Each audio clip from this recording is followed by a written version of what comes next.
बयानात के लिए मुफ्ती साहब के ऑफिशियल चैनल मुफ्ती तारिक मसूद स्पीचेस को सब्सक्राइब करें।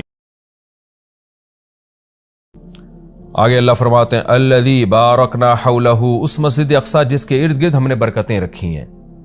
इर्द गिर्द चूँकि सरज़मीन शाम है तो उसमें अल्लाह ने बरकतें रखी, दुनियावी बरकतें भी रखी हैं और रूहानी बरकतें भी। रूहानी बरकतें ये हैं कि जितने पैगंबर इस सरज़मीन में आए किसी दूसरी ज़मीन में नहीं आए, और जितने पैगंबरों की वहाँ कब्रें हैं सरज़मीन शाम में और बैतुल मक़दस में, इतनी कब्रें पैगंबरों की कहीं नहीं हैं, किसी और जगह पे इतनी कब्रें नहीं हैं। और दुनियावी बरकतें क्या हैं कि वहाँ की पैदावार, वहाँ की हवा वो बहुत सेहत के लिए मुफीद है। अनार, वहाँ का जैतून, वहाँ की इंजीर, ये सारे ऐसे बरकत वाले फल अल्लाह वहाँ पैदा करता है और बहुत वाफर मिक़दार में। मैं तुर्की के में शाम के बॉर्डर तक गया हूँ। पहले तो शाम का इलाका बहुत वसी था, तो ये तो अब जो शाम है ये तो थोड़ा सा रह गया है। नबी सल्लल्लाहु अलैहि वसल्लम के दौर का जो शाम है वो तो बहुत वसी रकबा था। तो वो तुर्की के बॉर्डर पे जब आप जाते हैं और शाम की सरजमीन मिलती है तो आपको अंदाज़ा होता है वहाँ की हवा में एक ख़ास किस्म की एक महसूस होता है इंसान को अपनी सेहत, और एक ख़ास किस्म की खुशबू महसूस होती है। और जैतून बहुत कसरत से पैदा होता है, इंजीर बहुत कसरत से पैदा होता है, अनार बहुत कसरत से पैदा होता है। वहाँ के लोगों की सेहतें, उनके चेहरों की फ्रेशनेस वो साफ बता रही होती है कि अल्लाह ने ज़मीन में जिस्मानी बरकतें भी बहुत ज़्यादा रखी हैं। और उलमा ने लिखा है कि अल्लाह ने जब ये बताया ना कि मस्जिद अक़सा के इर्द गिर्द बरकतें, तो इससे खुद ब खुद ये साबित होता है कि जिस मस्जिद के मुबारक होने की वजह से उसके इर्द गिर्द इतनी बरकतें हैं तो खुद उस मस्जिद में कितनी बरकतें होंगी। तो वो मस्जिद बहुत ज़्यादा बरकत वाली है।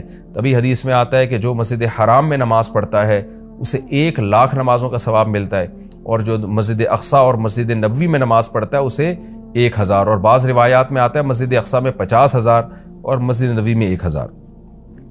और ये भी रसूलुल्लाह सल्लल्लाहु अलैहि वसल्लम की सही हदीस है, ला तुशद्दुर रिहालु इल्ला इला सलासती मसाजिद, कि सफ़र किया जाएगा सिर्फ 3 मस्जिदों की तरफ। क्या मतलब? वो सफ़र जो बनीयत इबादत हो, बनीयत इबादत यानी 3 मस्जिदें ऐसी हैं जिनकी तरफ सफ़र करके उन मस्जिदों की ज़ियारत करना ही इबादत है।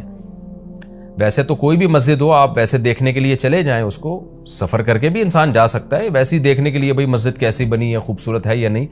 लेकिन अला वजह तक़र्रुब यानी वो सफ़र जो बतौर इबादत के होगा, उनमें सिर्फ 3 मस्जिदें ऐसी हैं जिनकी तरफ ज़ियारत के लिए से जाना ही बज़ाते खुद शरीयत में मकसूद है और एक इबादत है, और उनमें जाके नमाज़ पढ़ने की इजाफी बहुत ज़्यादा फजीलत है। तो वो 3 मस्जिदें आपने फरमाया, एक मस्जिद हराम, एक मस्जिद अक़सा और एक मस्जिद नबवी।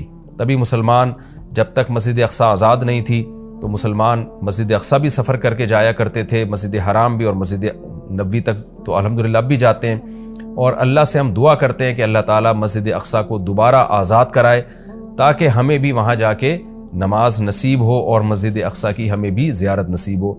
ये हर मुसलमान की तमन्ना है, और बहुत से लोगों को अल्लाह ने ये तौफ़ीक़ दी है, वहाँ जाते हैं, और बहुत से लोग इस ज़ियारत से महरूम हैं। तो हम ये दुआ करते हैं कि अल्लाह ताला वो मुबारक मस्जिद जिसकी तरफ अल्लाह अपने हबीब सल्लल्लाहु अलैहि वसल्लम को मोजज़ाती तौर पर लेकर गया, और ख़ास तौर पर हमारे हबीब सल्लल्लाहु अलैहि वसल्लम को वहाँ नमाज़ पढ़वाई गई मोजज़ाती तौर पर, तो अल्लाह हमें भी उस मुक़द्दस सरज़मीन की ज़ियारत की तौफ़ीक़ नसीब फरमाए और हमारे लिए आसान फरमाए।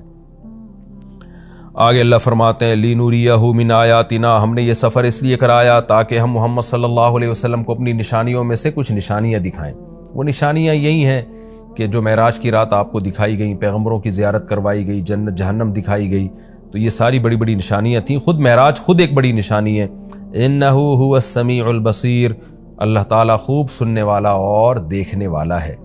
यानी इंसान तो मोहताज है कि जब तक उसे सुनाया ना जाए वो सुन नहीं सकता, दिखाया ना जाए वो देख नहीं सकता। तो पैगंबर सल्लल्लाहु अलैहि वसल्लम भी खुद से निशानियाँ नहीं देख सकते, अल्लाह ने दिखाई, अल्लाह ने सुनाई। लेकिन अल्लाह वो ज़ात है जो समी भी है और बसीर भी, उसे वो हर वक्त हर चीज़ को देख भी रहा है और हर वक्त हर चीज़ को सुन भी रहा है। आगे अल्लाह ताला इरशाद फरमाते हैं व आतईना मूसल किताब, ये पैगंबरों का सिलसिला नया नहीं है, पुराना है। हमने मोहम्मद सल्लल्लाहु अलैहि वसल्लम को जैसे किताब दी है और मोहम्मद सल्लल्लाहु अलैहि वसल्लम को निशानियाँ दिखा रहे हैं, तो आपसे पहले मूसा अलैहि सलाम को भी हम किताब दे चुके हैं। और बैतुल मुक़द्दस का तस्करा है ना, तो यहूदी बैतुल मुक़द्दस पे हमेशा से दावा करते रहे कि बैतुल मक़दिस तो हमारा है और उसमें तो हमारे पैगंबर मदफून हैं। تو اس کا بھی اللہ جواب دے رہے ہیں کہ ہم نے اہل یہودیوں کو کتاب دی تھی مگر انہوں نے کتاب کا حشر کیا کیا. تو آگے پورے رکوع میں اسی کی تفصیل ہے کہ کس طرح انہوں نے خدا کی نافرمانی کی ہے، جس کے نتیجے میں اللہ نے ان سے یہ خلافت چھینی ہے اور بیت المقدس ان سے چھینا گیا ہے. تو اسی کا تذکرہ ہے. وَآتَيْنَا مُوسَى الْكِتَابَ، ہم نے موسیٰ کو کتاب دی. وَجَعَلْنَاهُ هُدًى، اور ہم نے ہدایت بنایا تھا اس کتاب کو. لِبَنِي اسرائیل، بنی اسرائیل کے لیے. اللہ تتخذوا من دونی وکیلا، اور ان سے کہا تھا میرے سوا کسی کو کارساز نہ بنانا، اللہ ہی سے دوستی لگانا، اللہ ہی کو اپنا وکیل یعنی کارساز سمجھنا کہ اللہ ہی تمہارے کام بنائے گا بگاڑے گا، لہذا اللہ ہی سے بنا کے رکھنا ہے. وکیل کہتے ہیں جو آپ کے کام بنانے والا ہوتا ہے. تو جب اللہ پہ اعتماد اور توکل کرو گے، اللہ ہی کو کارساز سمجھو گے، تو پھر ظاہر ہے اس کی اطاعت بھی کرو گے نا. مگر یہودیوں نے ایسا نہیں کیا. آگے اللہ خطاب کرتے ہیں ذریۃ من حملنا مع نوح، اے وہ لوگو جن کو ہم نے نوح کے ساتھ سوار کیا تھا، اے ان کی ذریت. یعنی اللہ تعالیٰ ہم سب سے، پوری انسانیت سے خطاب کر رہے ہیں کہ تم وہ لوگ ہو جن کو ہم نے نوح کے ساتھ کشتی میں سوار کیا تھا، ان کی اولادیں ہو تم. نوح علیہ السلام کے ساتھ کشتی میں بہت سے لوگ سوار ہوئے تھے. ان میں نوح علیہ السلام کے 3 بیٹے بھی تھے، حام، سام اور یافس، جن کا نام بیان کیا جاتا ہے. تو باقی ساری نسل انسانیت کی انہی 3 بیٹوں سے چلی ہے. تو وہ چونکہ کشتی میں نوح علیہ السلام کے ساتھ سوار تھے، اس لیے اللہ نے کہا کہ تم اے انسانوں، تم ان کی نسلیں ہو جن کو نوح علیہ السلام کے ساتھ ہم نے کشتی میں سوار کیا تھا، جو ان کے 3 بیٹے تھے. تو گویا اللہ کا بہت بڑا احسان ہے کہ تمہارے جو باپ دادے تھے نا، نوح علیہ السلام اور ان کے 3 بیٹے، وہ تو شکر گزار بندے تھے جن کے شکر گزاری کی وجہ سے پوری انسانیت کو تباہ کر کے ہم نے چند لوگوں کو کشتی میں سوار کیا تھا. آگے تم انہی کی نسلیں ہو.